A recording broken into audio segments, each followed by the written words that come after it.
से स्ट्रॉन्ग होनी चाहिए।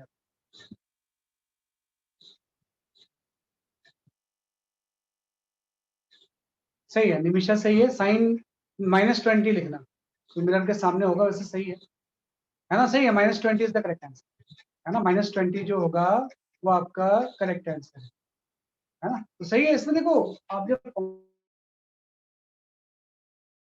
फॉर्मूला यूज करोगे ना, तो आप देखना फॉर्मूला आप ये वाला भी यूज कर सकते हो, मैग्नीफिकेशन, है ना? मैग्नीफिकेशन का फॉर्मूला जो हम यूज करेंगे, हम f/f - q यूज कर सकते हैं, ये ज्यादा अच्छा होगा।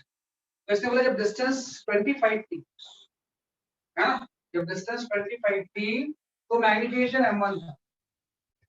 फोकल लेंथ तो मुझे पता नहीं, तो उसको ऐसे से छोड़ दूंगा, साइन भी नहीं पुट कर सकते, लेकिन यहाँ पे आपको -25 लिखा, जो मिरर के सामने जो भी डिस्टेंस होती है वो नेगेटिव है। जब 15 सेंटीमीटर अवे चले गए तो आप डिस्टेंस आपकी -40 हो गई, f/f - 40, है ना? और इन दोनों का रेशियो इसलिए दिया वो m1/m2 का जो रेशियो आएगा यहाँ से, इसको जब डिवाइड करेंगे, ये आपको देगा f+40/f-f+25। इसकी वैल्यू f की वैल्यू कितनी है? तो कई बार ये फॉर्मूला भी यूज होता है, 90 ये आपके रफली यूज होता है। तो इसे जैसे हम सॉल्व करेंगे तो फोकल लेंथ की वैल्यू -20 है, अब फोकल लेंथ में माइनस आ गया, तो इसका भी मतलब है कि जो भी हम मिरर यूज कर रहे होंगे वो कॉनकेव मिरर होगा। पहले मुझे पता नहीं था इसके बारे में। नेगेटिव आने का मतलब है कि मिरर कैसा होगा, कि आपका कॉनकेव। अगर ये पॉजिटिव आता है मतलब जो भी केस है वो कॉन्वेक्स केस, तो ऐसा सिर्फ कॉनकेव में पॉसिबल है, कॉन्वेक्स में पॉसिबल होगा ही। इसलिए इसका आंसर क्या आ रहा है कि आपका नेगेटिव। नेगेटिव आने का मतलब जो मिरर हम यूज कर रहे हैं वो नेचर कैसा है, कि उसका कॉनकेव नेचर है।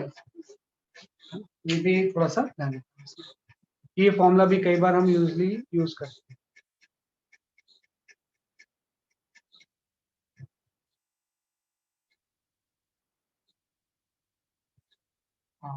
Go for this question.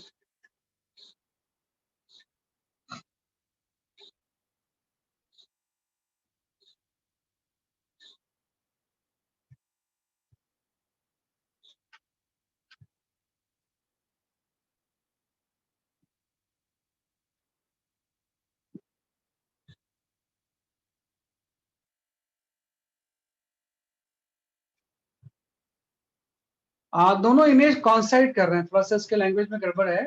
Last line ऐसी होगी, द इमेजेस ऑफ ओ, दो बार ओ नहीं, एक बार ही ओ, form by the m1 and m2 coincides. अगर वो कॉन्साइड कर रहा है तो find the focal length of the mirror. Mirror का फोकल लेंथ कितना होगा एक्स और वाई के टर्म्स में? मिरर का फोकल लेंथ कितना होगा एक्स और वाई के? नहीं, भी काफी इंपॉर्टेंट।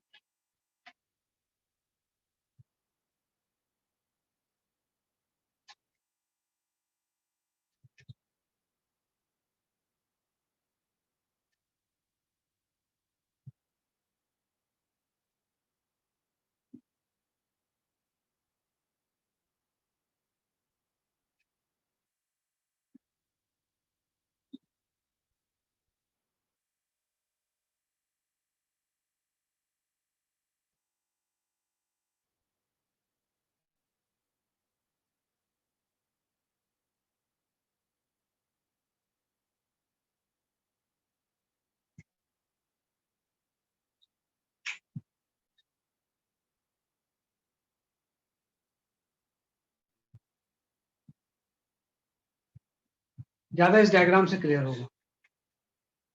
एक कॉन्वेक्स है, एक प्लेन है, ये डिस्टेंस एक्स है, ये वाई है, यहाँ ऑब्जेक्ट करता हूँ। तो अगर इस ऑब्जेक्ट की इमेज दोनों मिरर की कॉन्साइड करती है तो focal length of the convex mirror ये है।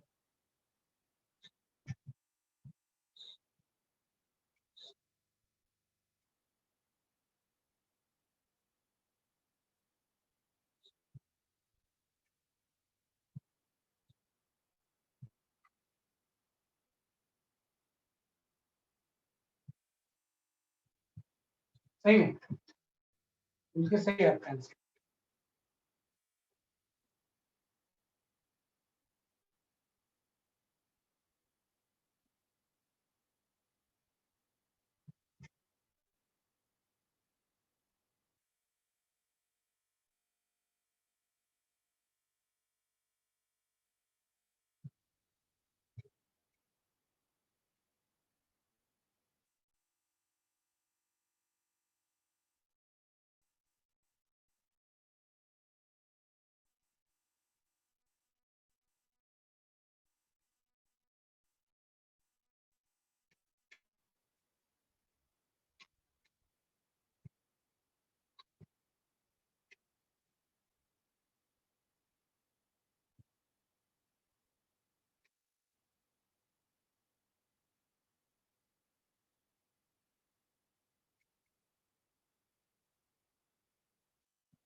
हाँ कृतिका सही है आपका आंसर।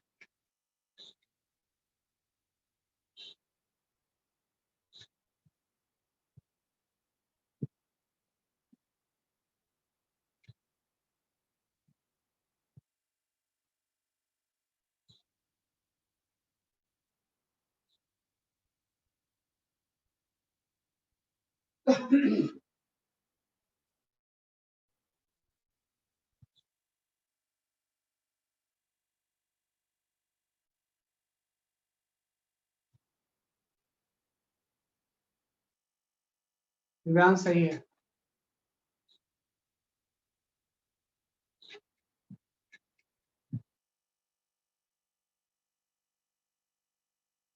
दिव्यांश थोड़ा सा डिनोमिनेटर चेक करना अपने आंसर में,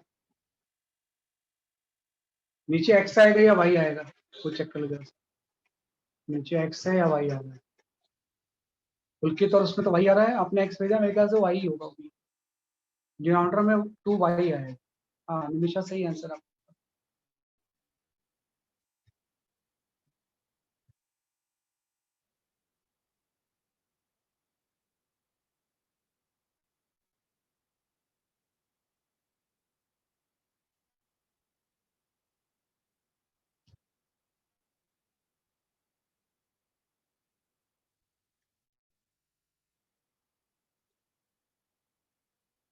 सही सही आंसर बता रहे हो आप। Just I will explain it. देखो क्या बोल रहा है ये इस क्वेश्चन में, है ना, कि आपका इस प्लेन मिरर से वर्चुअल इमेज बनती है और कॉन्वेक्स से वर्चुअल इमेज बनती है, तो दोनों की इमेज एक ही जगह पे बनती है, कॉन्साइड कर जाए, इसकी इमेज और इसकी इमेज एक ही जगह पे बनती है ना, तो इसकी फोकल लेंथ क्या होगी। तो आपको पता है कि एक बात तो पक्की है कि जितना सामने ऑब्जेक्ट प्लेन मिरर में रखा रहता है उतने पीछे इमेज बनती है। थोड़ा सा स्केल मैंने ले रहा हूँ, है ना, मतलब वो स्केल पे क्वेश्चन नहीं है, हम बोलेंगे इस प्लेन मिरर से एक्स डिस्टेंस पीछे ये इमेज हो जाएगा। तो प्लेन मिरर में जितना एक्स सामने होता है उतना पीछे इमेज बनती है ना, और यहीं पे कॉन्वेक्स की इमेज बननी चाहिए। मतलब कॉन्वेक्स की इमेज डिस्टेंस आपको पता चलेगी कितनी, कॉन्वेक्स की इमेज डिस्टेंस जो होगी वो x माइनस वाई होगी, और कॉन्वेक्स के लिए ऑब्जेक्ट डिस्टेंस जो होगा वो x प्लस वाई होगा।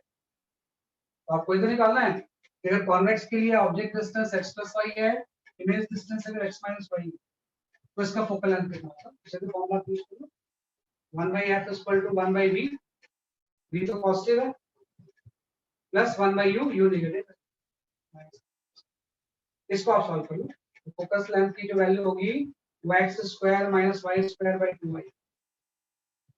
तो सिंपल हमें लॉजिक लगा के इसको सॉल्व कर सकते हैं, है ना। काफी पॉपुलर क्वेश्चन है, कई बार एग्जाम में डायरेक्ट आता है ना, कि भाई दोनों की इमेज अगर कॉन्साइड कर रही है तो जो कॉन्वेक्स मिरर होगा उसका फोकल लेंथ कितना होगा। तो इस तरह से हम इसको क्या कर सकते हैं, सॉल्व कर सकते हैं, या नहीं करेंगे। इसके बाद हम आते हैं जो नेक्स्ट क्वेश्चन है आपका, you can go for this question.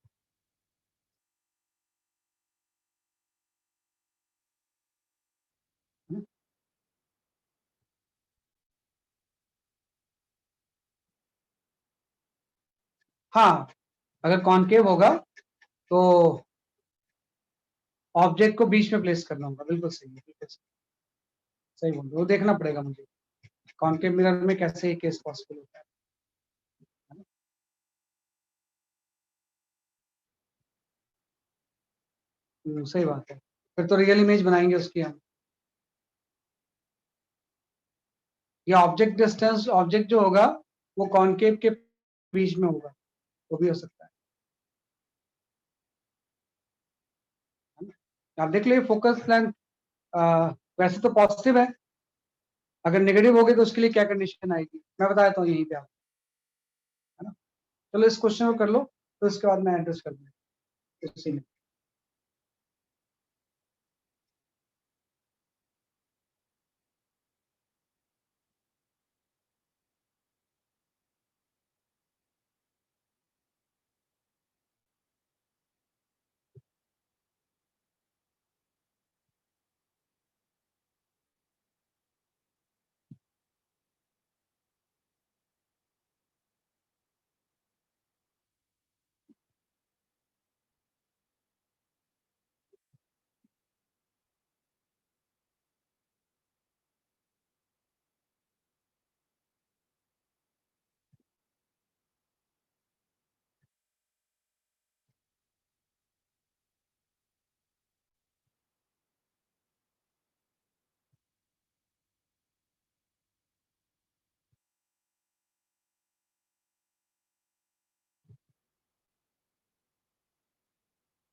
Image की वेलोसिटी पूछ रहा है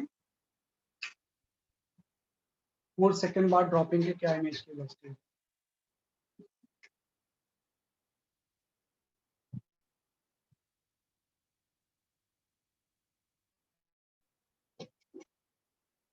आप कुछ आंसर आए तो हैं।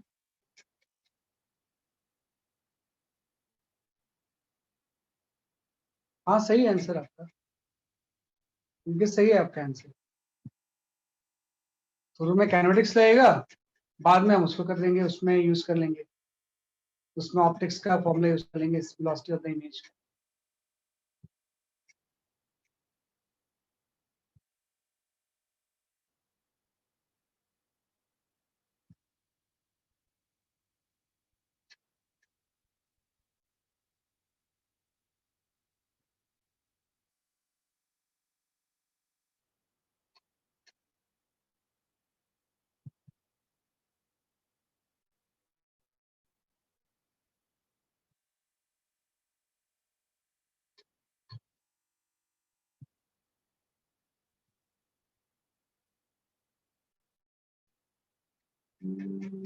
ये तो नहीं आ रहा।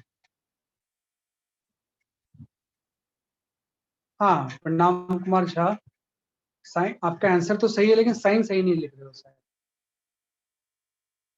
जो सिंबल यूज कर रहे हो वो सही नहीं है। हाँ यहाँ सिंबल भी सही नहीं, सिंबल सही नहीं, थोड़ा सा गड़बड़ है, निगेटिव की बजाय पॉजिटिव भी होगा।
हाँ कृतिका, अब आपका आंसर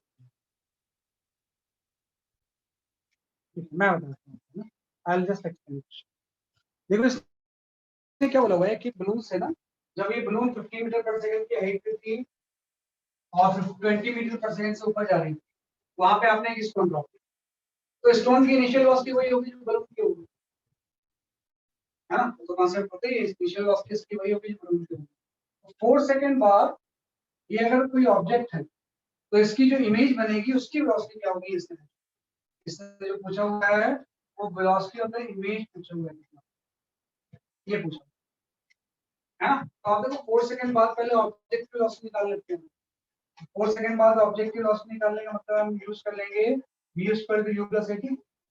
v निकालना है, u की वैल्यू 20 मीटर पर सेकंड ऊपर थी, a की वैल्यू माइनस आएगी इनटू टाइम 4 सेकंड में, तो v की वैल्यू -20 मीटर पर 4 सेकंड बाद -20 का मतलब ये जो ऑब्जेक्ट होगा ना ये ऊपर जाएगा, मोमेंटली रुकेगा और 4 सेकंड के बाद यही करेगा और 20 मीटर पर सेकंड से नीचे मिलेगा। इसका मतलब ये हो गया ना, मैं 20 मीटर पर सेकंड पे था, 2 सेकंड में ऊपर गया, 2 सेकंड में वापस नीचे वहीं पे आ गया, 20 मीटर पर सेकंड से डाउनवर्ड। तो ऑब्जेक्ट 20 मीटर पर सेकंड से अगर डाउनवर्ड जा रहा है तो इमेज की वेलोसिटी क्या होगी? तो कल आपने इक्वेशन पढ़ा था कि भाई इमेज की जो वेलोसिटी होती है velocity of the image with respect to mirror, क्योंकि मिरर तो रेस्ट पे ही है, तो इसलिए सिंपल हम वेलोसिटी ऑफ द इमेज लिख सकते हैं। इसको तो आपने लिखा था -m² into velocity of the, m इसमें ट्रांसवर्स मैग्नीफिकेशन था, तो मैग्नीफिकेशन की वैल्यू आप यहां पे पुट कर दोगे f by f minus 1, ये तो होता है। तो इसका फोकल लेंथ तो -10 होगी, रेडियस ऑफ कर्वेचर अगर -20 तो फोकल लेंथ कितना होगा? -10, और ऑब्जेक्ट डिस्टेंस -15 तो माइनस ऑफ माइनस, हर जगह साइन कन्वेंशन यूज करेंगे। तो फोकल लेंथ नेगेटिव है तो नेगेटिव लिया मैंने, u अगर नेगेटिव है तो u नेगेटिव लिया मैंने, तो यहां से मैग्नीफिकेशन की वैल्यू, मैग्नीफिकेशन की जो वैल्यू आ जाएगी आपकी ये आ जाएगी बेसिकली आपकी -2 आ जाएगी। मैग्नीफिकेशन कितना आ गया आपका -2 आ गया, सॉल्व करके आपके इससे -2 है ना। अब इस वेलोसिटी ऑफ द इमेज निकालेंगे। वेलोसिटी ऑफ द इमेज की वैल्यू हो जाएगी -2 का square into velocity of the object.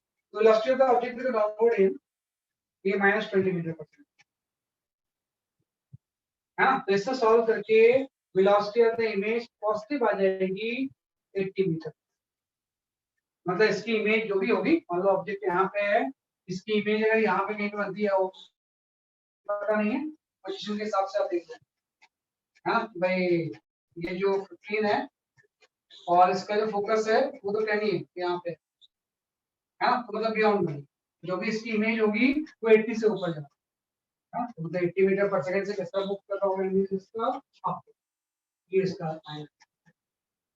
80 metre पर सेकंड से कितना मूव कर रहा होगा आपको, क्योंकि ऑब्जेक्ट अगर इसका फोकस 10 पे था, सेंटर ऑफ कर्वेचर यहाँ पे कहीं सी और एफ के बीच में हो, तो इमेज सी के बियॉन्ड हो, तो इसकी इमेज सी के बियॉन्ड बनेगी और 80 मीटर पर सेकंड से, है ना। अगर ये 20 मीटर पर सेकंड से किसका मूव कर रहा है उसके आप करेंगे तो इस तरह से निकाल लेते हैं। बस एक फॉर्मूला ये करना है, इमेज की वेलोसिटी हम किस तरह से कैलकुलेट करेंगे, है ना। और साइन हमेशा तो सही यूज करेंगे, अदरवाइज आंसर में मुश्किल हो जाएगी। मेन कांसेप्ट ही कार्टेशियन साइन कन्वेंशन का है, ये हम कर सकते हैं, ये आपने सॉल्व किया। उसके बाद हम आ जाते हैं, we can go for this question. इसमें मिरर को मैंने हाफ कर दिया है ना, मिरर को मैंने हाफ कर दिया है और ऑब्जेक्ट ऑरिजिन पे रखा हुआ है, पॉइंट ऑब्जेक्ट।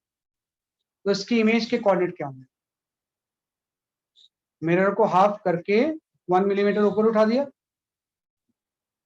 और एक्स और वाई एक्सिस का जहां पे ऑरिजिन है वहीं पे ऑब्जेक्ट रखा हुआ ओ, तो उसका जो इमेज बनेगा उसके एक्स वाई कोऑर्डिनेट्स क्या होंगे।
इनका हाफ करके थोड़ा सा 1 मिलीमीटर से ऊपर उठा दिया, जो इमेज बनेगा उसके कोऑर्डिनेट्स क्या होंगे।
बंद कर दो भाई, माइक म्यूट कर दो। मूड से कर रहे गाना चला गाना कैसे कैसे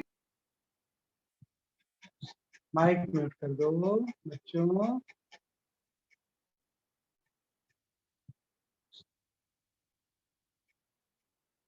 कृतिका आपका एक्स कोऑर्डिनेट तो सही है, वाई कोऑर्डिनेट अभी डाउट है मुझे।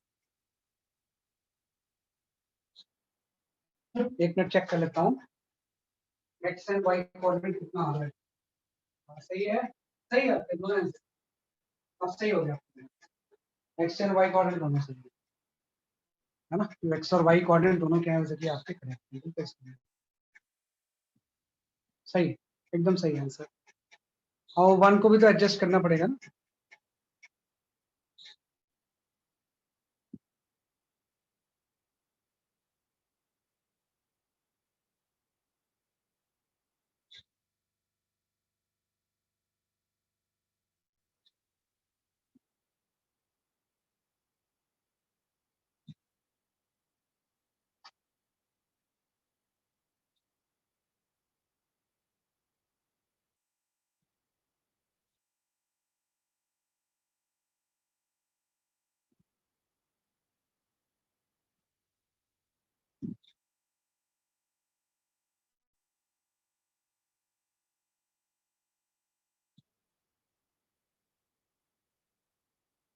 मैं एक्सप्लेन करूंगा उससे, वेट पहले कर लेते हैं थोड़ा सा, फिर मैं सोच के एक्सप्लेन करता हूँ। मे बी नेक्स्ट क्लास, थोड़ा सा बैठ के मुझे सोचना पड़ेगा उसके बारे में।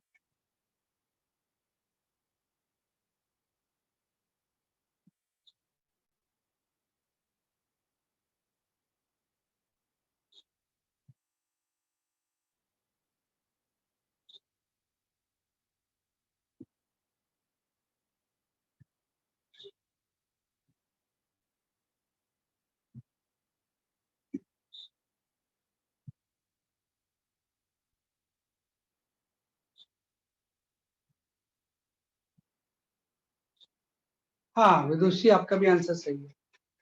विदुषी और answer is correct.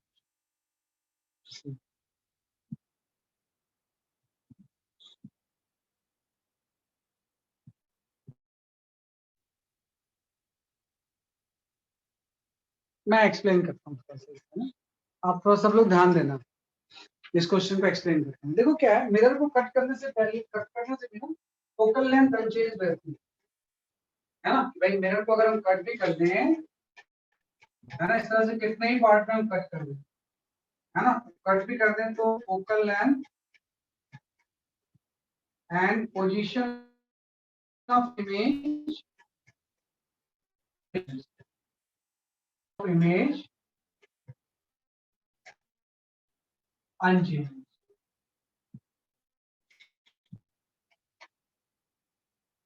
Cutting, due to cutting, cut भी करना उससे पोजीशन ऑफ द इमेज या फोकल लेंथ को पता लगता है। हाँ, इमेज की ब्राइटनेस कम हो जाएगी क्योंकि अब हाफ से ही बन रहा है ना इमेज, तो नंबर ऑफ रेज कम हो जाएगी तो ब्राइटनेस कम हो जाएगी, तो उससे फोकल लेंथ या पोजीशन पता लगता है। फिर ये किसने आपने क्या किया ना, आपने इसको कट किया और थोड़ा सा ऊपर उठा दिया, मतलब इसका पोल यहाँ पे है ना, हमेशा पोल मिरर के सेंटर पे होता है ना। पोल इसका यहाँ पे है और इस पोल जो यहाँ पे था इसको थोड़ा सा ऊपर कर देता हूँ, है ना। पोल और एक्स एक्सिस बीच की डिस्टेंस जो है वो 1 मिलीमीटर। तो अगर हमें जो प्रिंसिपल एक्सिस होती है तो इसकी प्रिंसिपल एक्सिस एक्स एक्सिस नहीं होगी, बल्कि इसकी प्रिंसिपल एक्सिस ये होगी, this is your principal axis, है ना। अब इस प्रिंसिपल एक्सिस के अकॉर्डिंग सारी चीजें होंगी। तो आप देखो कि वैसे तो ये पॉइंट ऑब्जेक्ट है, लेकिन इस प्रिंसिपल एक्सिस के अकॉर्डिंग एक इन्वर्टेड ऑब्जेक्ट है। ये पॉइंट की तो इमेज बनाता है, वो प्रिंसिपल एक्सिस को थोड़ी है।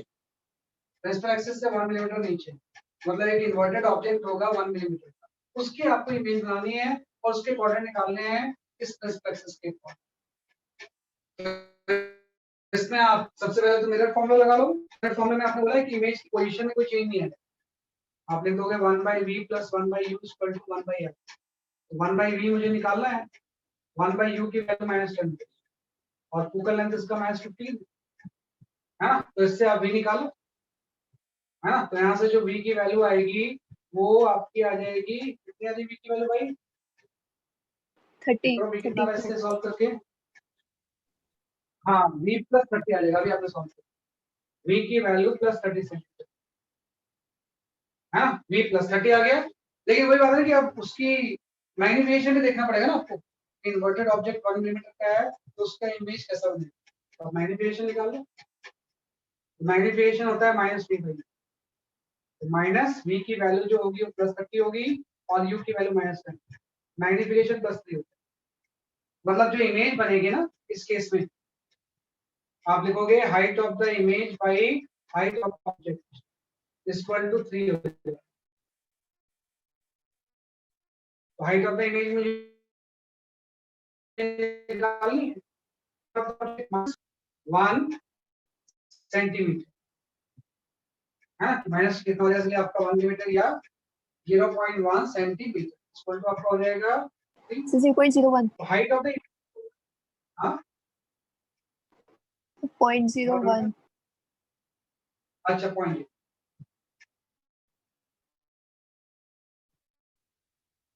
है ना, कि क्या मिलीमीटर को इसको यहाँ पे हम 1 -1 0.1 ही होगा वो। हाँ सर 1.1 ही होगा।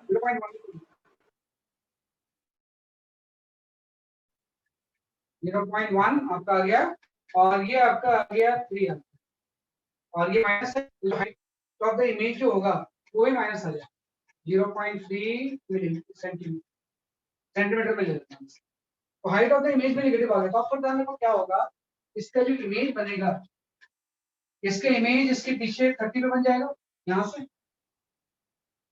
है ना। यहाँ पे कहीं पे इमेज बन रहा है सपोज 30 पे, है ना, ये डिस्टेंस हो जाएगी इसकी 30 सेंटीमीटर और ये जो ऑब्जेक्ट था इसका एक इन्वर्टेड इमेज ही बनेगा यहाँ, है ना। इन्वर्टेड ऑब्जेक्ट है, अगर मैग्नीफिकेशन पॉजिटिव है तो इमेज भी इन्वर्टेड बनेगा, अगर इरेक्ट ऑब्जेक्ट होता तो इरेक्ट की इमेज बनेगा, तो इन्वर्टेड ऑब्जेक्ट है तो इमेज भी इन्वर्टेड बन जाएगा। यहाँ पे कहीं पे एक वर्चुअल इमेज बनेगा, है ना। और ये वाली डिस्टेंस आपने जो लिखी है ना ये 0.3 सेंटीमीटर, तो यहाँ पे कहीं पे इस ऑब्जेक्ट का इमेज ओ डैश बनता है। तो इसी के तो कोऑर्डिनेट लिखते हैं, देख कोऑर्डिनेट तो हम एक्स वाई एक्सिस के अकॉर्डिंग लिखते हैं ना, तो इसका जो कोऑर्डिनेट होगा उसका एक्स कोऑर्डिनेट कितना हो जाएगा 10 + 30, तो एक्स कोऑर्डिनेट हो जाएगा 40, वाई कोऑर्डिनेट आप लोग ध्यान दो प्रिंसिपल एक्सिस से 0.3 है लेकिन आपके एक्स एक्सिस से कितना नीचे ही है, सिर्फ आपका 0.2 सेंटीमीटर है ना, तो जो वाई कोऑर्डिनेट होगा वो -0.2, ये इसका आंसर है ना, 40 -0.2 सेंटीमीटर। तो इस तरह से उसको इस तरह से हम साइन को प्रॉपर क्या करेंगे यूज करेंगे। तो फाइनल आंसर इसका यह है कि इस ऑब्जेक्ट की जो इमेज बनेगी वो डैश उसके कोऑर्डिनेट जो होंगे वो 40 -0.2 है ना, तो ये ध्यान रखना। तो इस तरह से हम इसको सॉल्व कर सकते हैं, है ना, ये काफी इंपॉर्टेंट चीज मानी जाती है।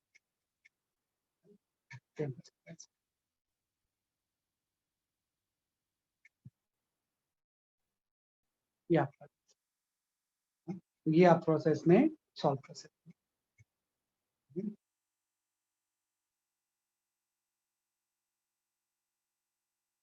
ये आपका एक ये क्वेश्चन भी काफी कंसेप्चुअल मानने लगता है।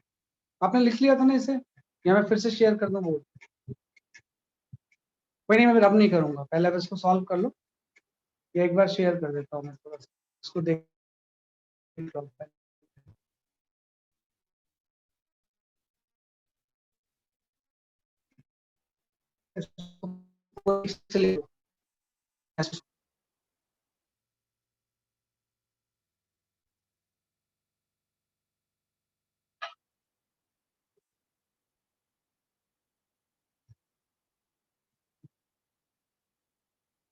ये आपका, तो इस तरह से हम कोऑर्डिनेट क्या करते हैं डिसाइड करते हैं, इसका एक्स एंड वाई कोऑर्डिनेट क्या होता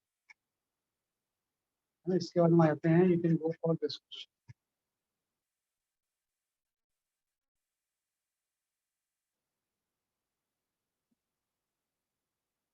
अब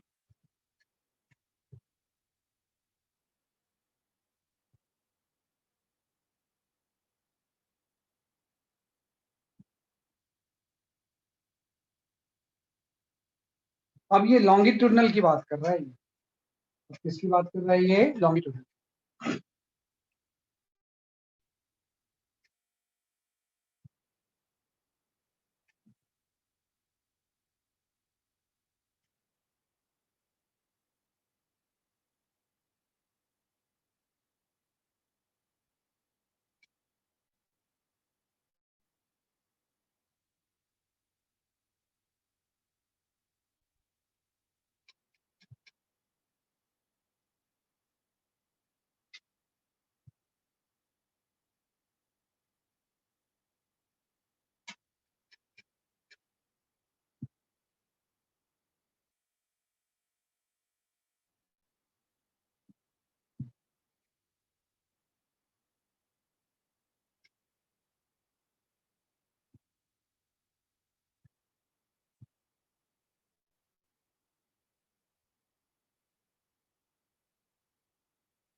हाँ कृतिका, एक पार्ट मतलब एक केस का सही आंसर है आपका ये इसमें इलोंगेटेड नहीं आ रहा है ना, इसमें तो इमेज की लेंथ कम आ रही है आपकी। इसमें एक दो केस होते हैं, उसमें से एक केस का आपने सही आंसर बताया, लेकिन इसका जो दूसरा केस होगा उससे आपका एक्चुअल आंसर है।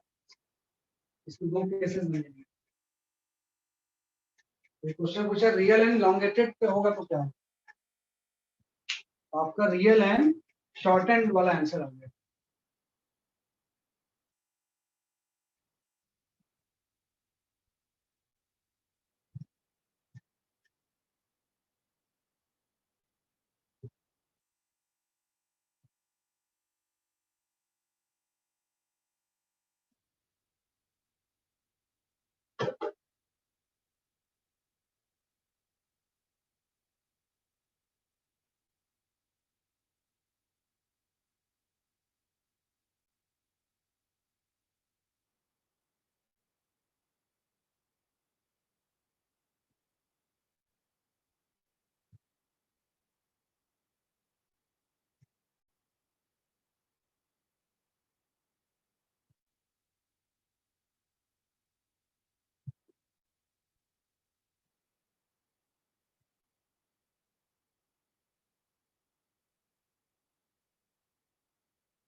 हाँ आप सही आ गया।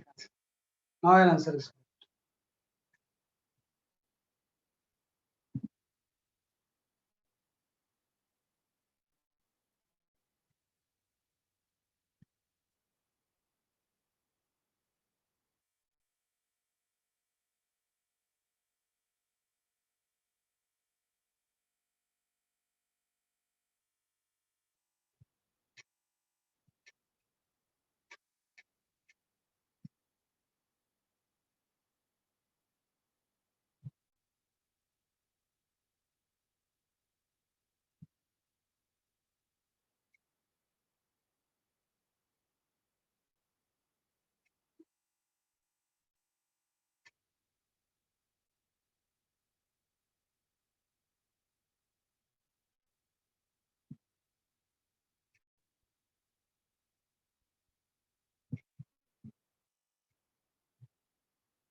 हाँ, Vanshika your answer is correct, Vanshika your answer is correct, सही बताया आपने।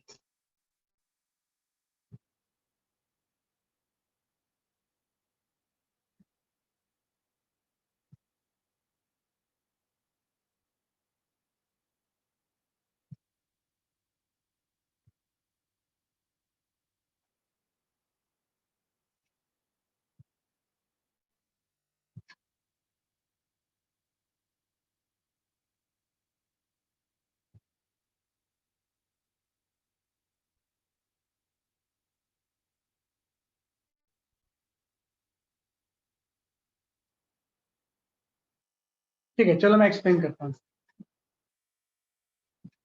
सही आंसर है ना, मैं एक्सप्लेन करता हूँ। एक्चुअली में क्या है, ये बोल रहा है कि अगर कोई कॉन्केव मिरर है, इसके फोकल लेंथ d की इक्वल है, इसके सामने जिसकी लेंथ d है, अगर इसकी इमेज पे एक एक्शन कर रहा है, तो कौन सा टच कर रहा है इसने अभी पता नहीं, ए भी टच कर सकता है, 8 टचेस, पहला केस हम लिख लेते हैं, 8 टच कर रहा है, टचेस इट्स इमेज, मतलब एक ही इमेज ए डैश बन जाएगी, एक ही इमेज ए डैश बन जाएगी।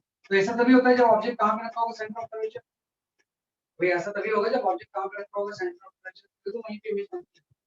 तो अगर सेंटर ऑफ कर्वेचर पे ऑब्जेक्ट रखा हुआ है, मतलब इस ए की जो डिस्टेंस होगी, फोकल लेंथ अगर डी है तो ये 2d हो जाएगा, है ना। ए का इमेज तो यही बन गया, आपको बी का इमेज अपना है कहां पे, ये पूरा डी है और ये आपका d/3, ये जो डिस्टेंस होगी ये आपकी हो जाएगी 5d/3, हाँ, ये आप 2d से d/3 माइनस कर, ये आगे डिस्टेंस होगी 5d। तो आपको बताना है कि अगर ऑब्जेक्ट 5d/3 पे होगा तो उसकी इमेज कहां होगी, है ना, 5d/3 पे होगा तो उसकी इमेज बेसिकली आपकी कहां होगी, निकाल लेते हैं।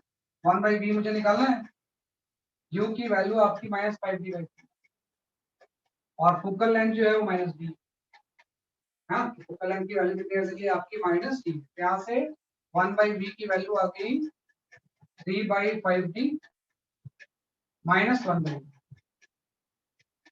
हाँ, मतलब v की जो वैल्यू आ जाएगी वो 5d/2 आ गई, हाँ, मतलब इसकी जो इमेज होगी v इक्वल टू जो होगा वो आपका हो जाएगा इसलिए आपका -5d, मतलब इस तरह भी इमेज बनेगा, हाँ, v की जो वैल्यू होगी वो कितनी हो जाएगी इसकी आपकी -5d/2 आ गई, हाँ, मतलब 5d/2 आ गया। तो ये 2d था, इस b की इमेज यहाँ पे कहीं बनेगी,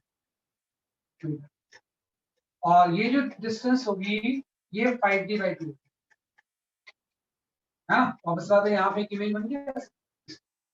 तो अगर वो लेंथ ऑफ द इमेज कितना हो जाएगा इस केस में, इस केस में लेंथ ऑफ द इमेज जो हो जाएगा वो d/2 हो जाएगा,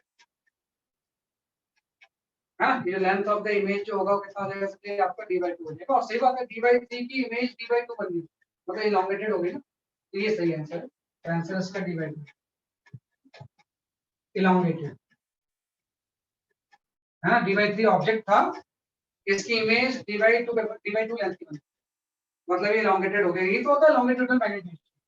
इस केस में अगर कोई आपसे पूछे what is the longitudinal magnification, तो लॉन्गिट्यूडनल मैग्नीफिकेशन जो होगा length of the image by length of the object, तो length of the image d/2 हो गई, length of the object d/3, longitudinal magnification 3/2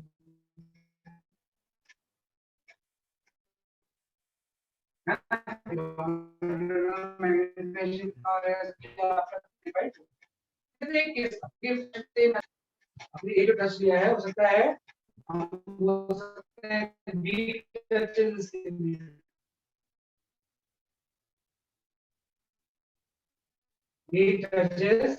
it's वैसे लॉन्गेटेड का कोई हो, तो अगर बी टच कर रहा है मतलब बी की इमेज बी डैश पे बन जाएगी डिस्टेंस 2d, अगर ये 2d होगा ये डिस्टेंस जो होगा वो 2d प्लस d/3, हाँ, ये कितना हो जाएगा इसलिए आपका 2d प्लस d/3, तो इससे आप निकालो, हाँ, तो इसका भी कैंसल अलग से है, हाँ, सेम उसी तरह से इस केस में लेंथ ऑफ द इमेज जो होगी वो कुछ डिफरेंट आएगी, है ना, वो हो सकता है d/4 आ रही होगी, है ना, वो लेंथ ऑफ द इमेज कितनी आ रही है इसलिए आपकी हो सकता है d/4,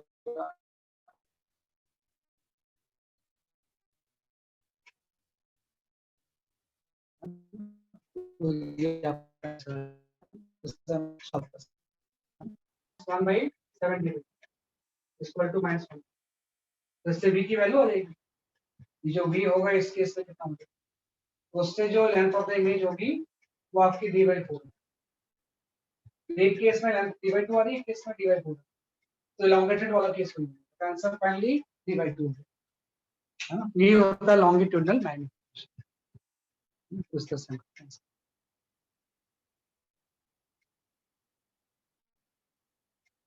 तो भी काफी इंपॉर्टेंट क्वेश्चन है ना।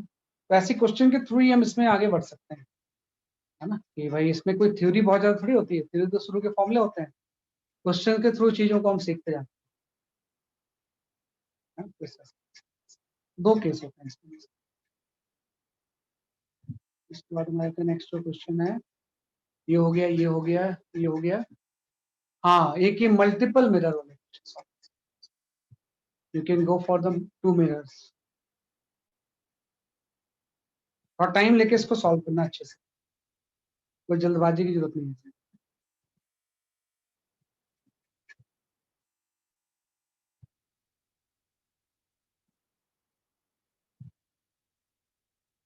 कॉन्सेप्ट वो होता है कि पहले की इमेज दूसरे के लिए एज ए ऑब्जेक्ट वर्क करती है।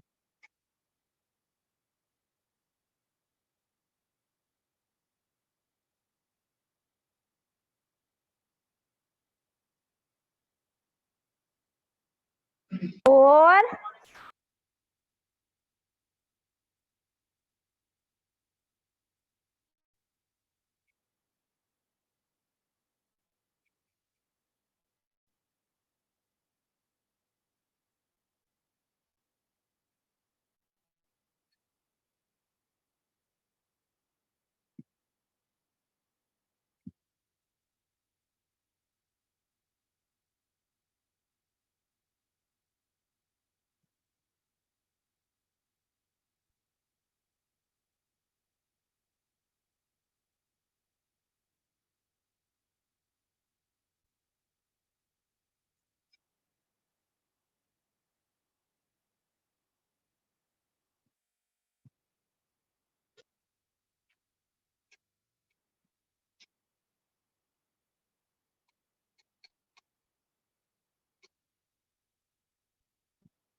एक मिनट मैं चेक कर लेता हूँ।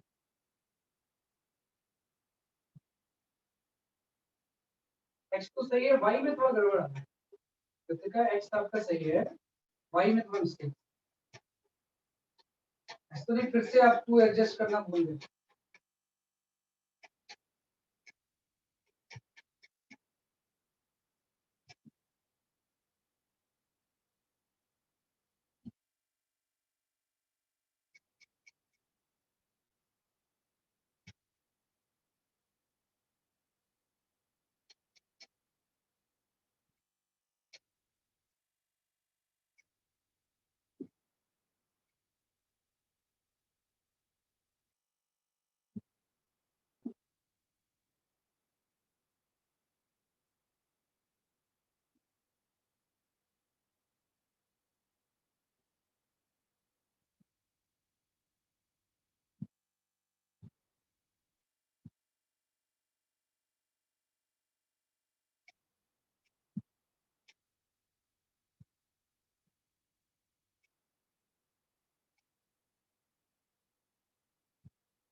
Okay, I will tell.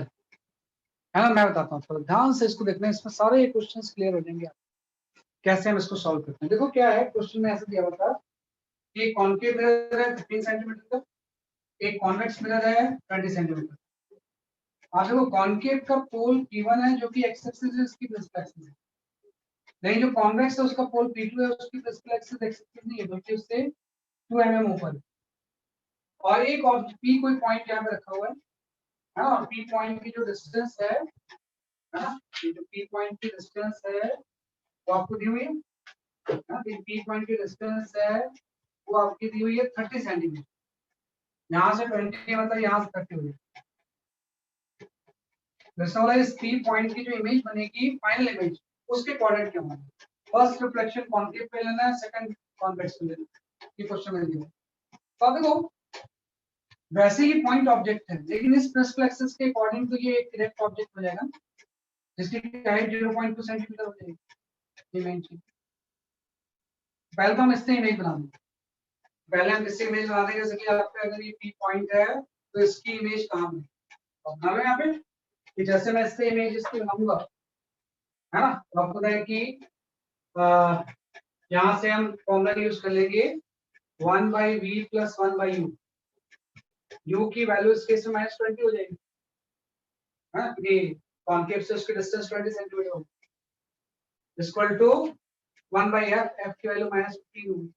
यहाँ से 1/v इक्वल टू आपका हो जाएगा 1/20 - 1/50, है ना। 1/20 माइनस कितना हो गया, जैसे कि आपका 1/15 हो, है ना। यहाँ से आपका v कितना रहा है सॉल्व करके, पहले जो इमेज बनेगी v -60 कितनी आ रही है, -60 -60।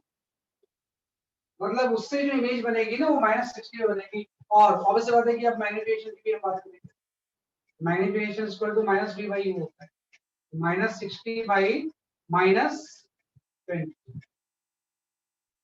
तो जो मैग्निफिकेशन होगा वो -3 हो जाएगा, है ना। -3 का मतलब हो जाएगा कि अगर ऑब्जेक्ट डायरेक्ट है तो उसकी इमेज इन्वर्टेड होगी, और हाइट ऑफ द इमेज जो होगी वो -3 × 0.4, मतलब -0.6 सेंटीमीटर, हाँ। अगर ऑब्जेक्ट डायरेक्ट है तो इमेज कैसे बन जाएगी, इन्वर्टेड। तो -60 का समझना मतलब क्या होगा, कोई एक रे अगर मैं ऐसे ले लूं, ऐसे ले लेते हैं, तो ये रिफ्लेक्शन के बाद ऐसे जाएगी, क्योंकि ये तो 50 ही रहेगा ना, ये ऐसा, ये डिस्टेंस तो 50 है, लेकिन इमेज को कहाँ बनना है, आपके 60 पे बनेगी, तो यहाँ पे कहीं पे इमेज बनेगी इस क्रिस्टल एक्सिस पे, है ना। और ये डिस्टेंस जो होगी ये आपकी 60 होगी।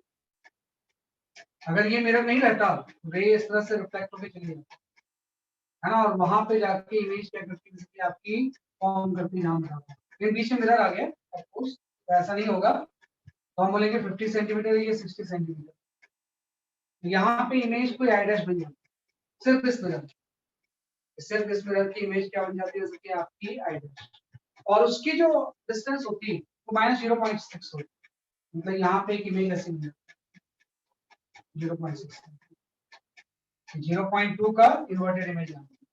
लेकिन यहाँ पर ऐसा नहीं होगा ना, तो बीच में ही तो कॉन्वेक्स मिरर आ गया, फिर से रिफ्लेक्शन हो जाए, वेट फिर से क्या हो जाएगा, जैसे आपका रिफ्लेक्शन हो जाएगा।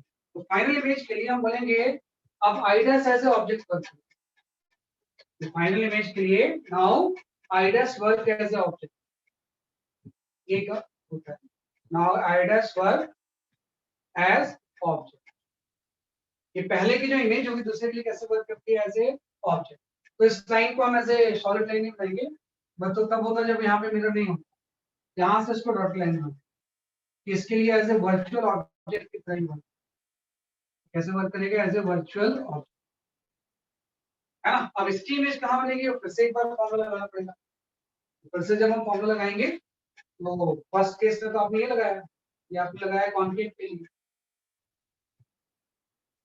है ना। अब आप कॉन्वेक्स के लिए लगाओ, और लगाओगे तो 1/v, और पता है उस मिरर से इसकी डिस्टेंस 10 हो जाएगी, 1/10, और पॉजिटिव भी होगी क्योंकि 10 सेंटीमीटर तो मिरर के रे के अलॉन्ग ही है, ये अब इसके लिए इंसिडेंट रे हो जाए, ये 10 सेंटीमीटर तो उसके अलॉन्ग ही दिया हुआ है, तो वो पॉजिटिव भी होगा, हाँ। 1/v + 1/10 = 1/r, f की वैल्यू से 20, यहाँ से 1/v की वैल्यू जो होगी v आ जाएगा, कितना रहा v से आपका, v सॉल्व कर लो, कितना रहा देखो, -20. -20, ये कितना आ गया इसलिए आपका माइनस, हाँ। तो मतलब फिर से रिफ्लेक्शन एक बार हो जाएगा, है ना, और -20 का मतलब उधर इमेज नहीं बनेगी, इधर ही कहीं भी फिर से रिफ्लेक्ट हो जाएगा। ये तो -20 आ गया, लेकिन अभी आपको मैग्नीफिकेशन वाला फैक्टर तो देखना है, तो मैग्नीफिकेशन के लिए फिर से हम फॉर्मूला लगा लेंगे, हाँ। मैग्नीफिकेशन इक्वल टू हो जाएगा -v/u, तो v तो -20 है, u आपका 10 था, मैग्नीफिकेशन +2 है ना, मैग्नीफिकेशन कितना हो गया, जैसे कि आपका +2, तो अगर मैग्नीफिकेशन +2 हो गया तो जो हाइट ऑफ द इमेज होगा वो -0.6 × 2 हो जाएगा, मतलब -0.12, हाँ। तो माइनस कितना हो जाएगा, ये आपका 0.12, लेकिन एक चीज ध्यान रखना, ये जो डिस्टेंस आप निकालोगे, है ना, इन्वर्टेड की इमेज भी कैसे बन जाएगी, इन्वर्टेड, ये जो आप डिस्टेंस निकालोगे वो तो यहाँ से निकालोगे, है ना, वो आपका आ गया कि पीछे -20 बनेगा यहाँ पे इमेज में, है ना। और सॉरी ये थोड़ा सा गड़बड़ कर दिया, गड़बड़ ये होगी कि ये 0.6 नहीं होगा ना, ये 0.8 हो जाएगा, ये वाला 0.8 हो जाएगा। 0.8 क्यों होगा, क्योंकि अब आपका प्रिंसिपल एक्सिस तो ये है ना, तो जो भी ऑब्जेक्ट की हाइट आप लोगे वो यहाँ से लोगे, तो उसमें 0.2 भी तो ऐड हो जाएगा, इसके अकॉर्डिंग तो इमेज जो ऑब्जेक्ट है उसकी हाइट 0.6 + 0.8, तो उसका 2 टाइम्स होना है, तो यहाँ पे आपका हाइट ऑफ द इमेज जो आ गया वो -0.16, है ना। तो यहाँ से जो आपका आ गया हाइट, ये आपका 0.8 का, है ना, ये आपका आ गया माइनस 1.6 सेंटीमीटर, 1.6 सेंटीमीटर इसकी क्या वैल्यू है, आपकी वैल्यू है ना। तो माइनस 1.6 आ गया, तो आप बना दो कि माइनस 20 पे इमेज बनेगा, ये डिस्टेंस तो यहाँ से 20 होगा, और इस प्रिंसिपल एक्सिस से यहाँ पे कहीं पे फाइनल इमेज होगी, फिर से रे रिफ्लेक्ट होकर यहाँ से पास होगी, रे ऐसे गई, रिफ्लेक्ट हुई, फिर से रिफ्लेक्ट होके ये फाइनल इमेज, और इस फाइनल इमेज की यहाँ से डिस्टेंस -20 है, और इस प्रिंसिपल एक्सिस से इसकी जो ये वाला डिस्टेंस थोड़ा कॉम्प्लिकेटेड है, आप सही से डायग्राम बनाइए। ये आपका जो है 1.6 सेंटीमीटर। अब इसका मुझे कोऑर्डिनेट बताना है। अब देखो इसका एक्स कोऑर्डिनेट तो सिंपल सा है, यहाँ से अगर एक्स कोऑर्डिनेट लेंगे तो एक्स कोऑर्डिनेट तो 30 हो जाएगा, तो एक्स कोऑर्डिनेट में तो कोई डाउट नहीं है। अब वाई कोऑर्डिनेट आपको बता दो, वाई कोऑर्डिनेट तो आपको यहाँ से लेना है, ये पूरा 1.6 है, ये 0.2 है, तो ये 1.4 है, तो 30, 1.6 ये फाइनल है। तो इस तरह से थोड़ा सा केयरफुली है ना, कि प्रिंसिपल एक्सिस का ध्यान रखते हैं कि जो भी हम डिस्टेंस लेंगे वो प्रिंसिपल एक्सिस से लेते हैं, है ना, कि कहाँ से लेते हैं, बेसिकली आपके जो भी उसका प्रिंसिपल एक्सिस है उससे हम डिस्टेंस लेते हैं, है ना। तो अल्टीमेटली आपका 30, 1.4 आंसर आ जाएगा, आपका जो आंसर होगा 30, 1.4 आंसर आ जाएगा, है ना। वो गड़बड़ आप कर रहे थे सर 1. जो 1.2 आंसर आ रहा था ना, वो इसलिए आ रहा था क्योंकि आप इसी को डबल कर देते, ये 1.6 से डबल हो गया तो 1.2 आ गया, लेकिन ऐसा नहीं है ना, आपको एक्सिस से ऑब्जेक्ट का डिस्टेंस वो तो आपका 0.8, तो 0.8 इंटू डबल करेंगे तो -1.6 आ जाएगा, तो ये अगर पूरा 1.6 है तो उसको 0.2 माइनस होगा ना, तो बीच वाली जो डिस्टेंस बनेगी वो 1.4 है, तो ये इसका फाइनल इस तरह से मैग्निफिकेशन से वो करना है भाई। जो भी ऑब्जेक्ट की हम डिस्टेंस या हाइट ले रहे हैं वो उस मिरर के पर्सपेक्टिव से लेते हैं जिसकी बात कर रहे हैं। अगर मिरर का पर्सपेक्टिव ऊपर है तो सारी वहीं से डिस्टेंस, तो वो थोड़ा सा गड़बड़ है। तो आपने बिल्कुल सही किया था, बस एक स्टेप मिस कर गया था, ये वाला यहाँ पे 0.6 को ही डबल कर दिया, वो नहीं कर सकते, 0.8 को डबल करेंगे 1.6, उससे फिर 0.2 माइनस, उससे फाइनल। फिर तो हमें 0.2 ऐड करना चाहिए ना, क्योंकि ये जब इरेक्ट होगी तो इमेज इन्वर्ट हो जाएगी। नहीं, इरेक्ट नहीं बेटा, इन्वर्टेड होगी, ये जो इमेज बनेगी वो इन्वर्टेड बनेगी, मैग्निफिकेशन पॉजिटिव है ना, तो अगर ऑब्जेक्ट ये वाला इन्वर्टेड है, इसके अकॉर्डिंग ये ऑब्जेक्ट इन्वर्टेड है ना, तो इसकी इमेज भी यहाँ पे इन्वर्टेड बनी है, यहाँ इमेज है, यहाँ से 1.6 है, ये 0.2 है, तो 20 से डिस्टेंस की आपको अगर मैग्निफिकेशन पॉजिटिव है तो इन्वर्टेड ऑब्जेक्ट की इमेज भी कैसे बनती है, यहाँ पे थोड़ा सा मैं जल्दबाजी कर गया, अगर मैं इसको प्रॉपर लिखता तो मैं ऐसे लिखता, height of the image by height of the object is equal to 2। अब height of the object principal axis से नीचे वो -0.5, हाइट ऑफ द इमेज भी माइनस की है, मैं इसको तो इमेज भी इन्वर्टेड, अगर ये यहाँ पे ऐसा बन जाता है ना, तब तो आफ्टर पॉइंट उसका ऐड तो 1.8 है इसके स्पेस में, थोड़ा सा केयरफुल रहना होता है इसमें, है ना, इससे समझ, ये इसका फाइनल आंसर है ना, तो इस तरह से हम सॉल्व कर सकते हैं। चलो एक लास्ट क्वेश्चन, लगे काफी टाइम हो गया, इस क्वेश्चन को बनाने में ही काफी टाइम लगा, तो बड़ा क्वेश्चन था ये, है ना। ये क्वेश्चन हम सॉल्व करते हैं एक छोटा सा ही, हाँ ये क्वेश्चन कई बार एग्जाम में आता है ना, छोटा सा क्वेश्चन लेकिन एग्जाम में पूछते हैं।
डायग्राम थोड़ा सा इसका मिसलीडिंग है, डायग्राम पे आप उतना कंसंट्रेट मत करिए।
मैं बताता हूँ थोड़ा सा ना, इसको हो सकता है आपको नहीं आता होगा ये।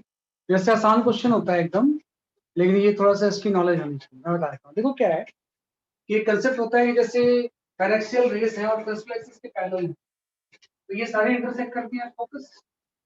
प्रिंसिपल एक्सिस के पैरेलल रेस जो है कहाँ पे कॉन्सेप्ट करेंगी, फोकस है।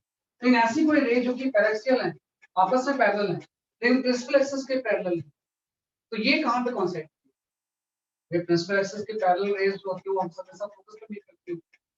ये म्यूचुअल पैरेलल है लेकिन प्रिंसिपल एक्सिस के पैरेलल नहीं। तो ये जो मीट करती हैं दे इंटरसेक्ट, है ना, या converge at a point, right, on focal plane. Focal plane पे एक पॉइंट, फोकस पे इंटरसेक्ट नहीं करेंगे, बल्कि फोकल प्लेन पे एक पॉइंट होगा उस पे कॉन्सेप्ट करेंगे। फोकल प्लेन कॉन्सेप्ट क्या है कि अगर ये इसका फोकस है तो इस फोकस को लाई करता हुआ एक प्लेन बना देंगे, इसी को हम बोलते हैं फोकल, है ना। कि अगर ये फोकस है तो इस तरह से एक फोकल प्लेन बने। तो ये जो रेज है ये फोकस पे इंटरसेक्ट नहीं करती है, बल्कि इस फोकल प्लेन पे एक पॉइंट होगा उस पे इंटरसेक्ट करेंगी। ये सारी मिलेंगी लेकिन कहाँ पे इंटरसेक्ट करेंगी, इस फोकल प्लेन, है ना। एग्जैक्ट फोकस पे नहीं करेंगे बल्कि फोकल प्लेन पे एक पॉइंट पे इंटरसेक्ट करती है। तो इसी कंसेप्ट से हम इसको डिस्कस, यहाँ पे तो ये है ना कि सन से जो रेज आएंगी वो म्यूचुअली पैरेलल होंगी, लार्ज डिस्टेंस से आ रही है, लेकिन प्रिंसिपल एक्सिस के पैरेलल नहीं। तो उसका इमेज कहाँ पे बनेगा, ये तो मेन चीज है ना। तो उसके लिए सिंपल सा हम ऐसे दो लाइन बना देते, एक रे ऐसी आई और वो जो इमेज बनाएगी वो यहाँ पे बना देगी, है ना। और ये एंगल इसने थीटा दिया हुआ है, तो ये वाला एंगल भी थीटा हो जाएगा और ये इसका फोकस हो गया। यहाँ पे इसकी इमेज बनेगी, जो सन की इमेज बनेगी वो ये बनेगी, हाँ, this is the image of this rays जो आएंगी लास्ट डिस्टेंस से फोकस पे इसकी इमेज बना दी, ये सन का इमेज बन गया। अब सन का इमेज का मुझे डायमीटर निकालना, ठीक है, तो डी निकालना एकदम आसान है। आपको क्या है कि यहाँ से अगर मैं tan थीटा लिखूं तो tan theta is equal to d by f हो जाएगा, ठीक हो जाएगा, where d is the diameter of the image और f जो होगा वो फोकल लेंथ हो जाएगा। तो डिस्टेंस कितनी होगी, फोकल लेंथ होगी, tan theta is equal to 24 by d। और चूंकि ये एंगल तो स्मॉल होता है ना, यहाँ पे स्मॉल एंगल की अगर हम बात करें, ये tan थीटा थीटा के इक्वल हो जाएगा, यहाँ से d की जो वैल्यू होगी वो f थीटा, फोकल लेंथ और अगर थीटा पता है रेडियस में, है ना, ऑब्वियस बात है थीटा पे हम इसको यूज करेंगे रेडियस, है ना, तो हम डायमीटर निकाल सकते हैं, जो इमेज होगा उसका डायमीटर, जिसपे ए ऑप्शन करें, है ना, इसका ए ऑप्शन क्या होगा, इसके आपको क्योंकि फोकल प्लेन में चल सकते हैं, जो प्रिंसिपल एक्सिस के पैरेलल रेज है वो तो फोकस पे इंटरसेक्ट करते हैं, सही, जो प्रिंसिपल एक्सिस के पैरेलल नहीं है आपस में पैरेलल होते हैं और पैरेलल होती है आपको एंगल स्मॉल एंगल, वो एक पॉइंट पे इंटरसेक्ट करते हैं जो कि फोकल प्लेन पे रहते हैं, ये फोकल प्लेन वाला पॉइंट, ये काफी एक इंपॉर्टेंट क्वेश्चन है, हमेशा एग्जाम में आता है, डायमीटर ऑफ द इसका जो इमेज होगा, ओके, तो that is all for today, है ना। नेक्स्ट क्लास में थोड़ा सा रिफ्लेक्शन के एक दो क्वेश्चंस बचे हुए हैं वो मैं करवा दूंगा आपको, लेकिन मेनली जो हम पढ़ेंगे will study the reflection, medium change की वजह से बेंडिंग होता है ना, तो तब तक आप थोड़ा सा प्लेन और स्फेरिकल मिरर सॉल्व करें। Bye bye, Thank you, sir. Bye bye.